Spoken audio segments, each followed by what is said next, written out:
اتيكيت الصلاة في المساجد. الصلاة في المساجد بتبدأ أصلا من قبل ما نروح المسجد، بمعنى إن إحنا لو رايحين بعربية لازم نركنها في المكان المخصص للعربيات. مينفعش نركنها بطريقة عشوائية كده أهو، كده غلط، ممنوع، لأن إحنا بنعرقل سير العربيات. لو احنا رايحين من بيتنا يفضل ان احنا نكون رايحين متوضيين، لكن لو احنا ماشيين في الشارع والاذان اذن ندخل نتوضى عادي مفيش مشكلة. طيب واحنا جوه لازم نحافظ على النظام، ما ينفعش يكون في واحد جاي قبلينا واحنا عايزين نتوضى قبله.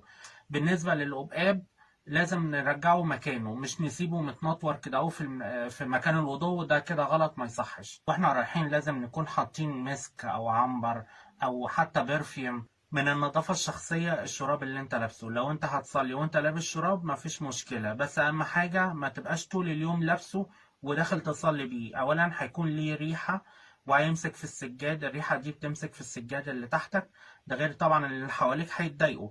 ويا ريت الشراب ما يكونش مقطوع، ما تبقاش لابس شراب مقطوع، يا اما تقلع الشراب اصلا وتصلي من غير شراب. في مكان مخصص للسيدات، لدخول السيدات، ما ينفعش الشباب او الرجاله يكونوا واقفين قدام المدخل والمخرج بتاع دخول السيدات، كده غلط ما يصحش. يا ريت اما ندخل المسجد ولقينا مساحه فاضيه قدامنا ندخل ونقعد فيها، عشان اللي هيجي بعدينا يلاقي مكان، مش نقعد في الاخر وبعدين اللي يجي بعدينا ما يلاقيش مكان وهو اصلا في مسافه كبيره قدام، كده غلط ما يصح. واحنا داخلين المسجد يا اما الموبايل يكون سايلنت يا اما نقفله خالص، لكن نسيبه مفتوح ويقعد يرن ويعمل ازعاج للي حوالينا، لا طبعا ما يصحش. احنا في مكان فيه خشوع وفيه قدسية للمكان، لازم نحترم المكان اللي احنا فيه. الشوز بتاعتك ما تخليهاش جنبك وانت بتصلي، هتنزل كل القاذورات اللي فيها في المسجد، وده طبعا غلط وحرام. المفروض بتخليها في المكان المخصص ليها. أثناء خطبة الجمعة يا ريت نسمع الخطبة كويس، مفيش داعي نتكلم مع اللي جنبينا، مفيش داعي يكون معانا أطفال في سن عدم الإدراك.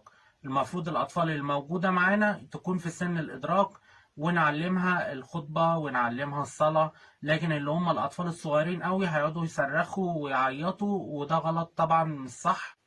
طالما قررنا نعلمهم الصلاة يبقى لازم البنت تلبس حجاب وتلبس لبس شرعي واسع وما يكونش ضيق ما يكونش شفاف، طبعا زيها زي الكبار. بالنسبة للولد نفس الكلام برضو، هنخليه يغطي من السرة للركبة. ما ينفعش نلبسه شورت فوق الركبة ونيجي نقول احنا بنعلمه الصلاة، لا، ما احنا برضو لازم نعلمه اللبس الشرعي. واحنا بنصلي يا ريت يكون صوتنا واطي، ما نبقاش بنقول القرآن بصوت عالي فنضايق اللي حوالينا ونشتته، لا، نقرا بصوت واطي عشان اللي حوالينا هم في حالة خشوع، فاحنا برضو المفروض نكون في حالة خشوع. واحنا خارجين يا ريت نخرج بهدوء ونخرج بنظام، بلاش التدافع والزق، ده كل ده غلط، كلنا هنخرج بس نخرج بنظام. ده كان اتيكيت الصلاة في المساجد. لو عجبكم الفيديو يا ريت تعملوا لايك وشير للفيديو، ومتنسوش تعملوا فولو للصفحة. شكرا.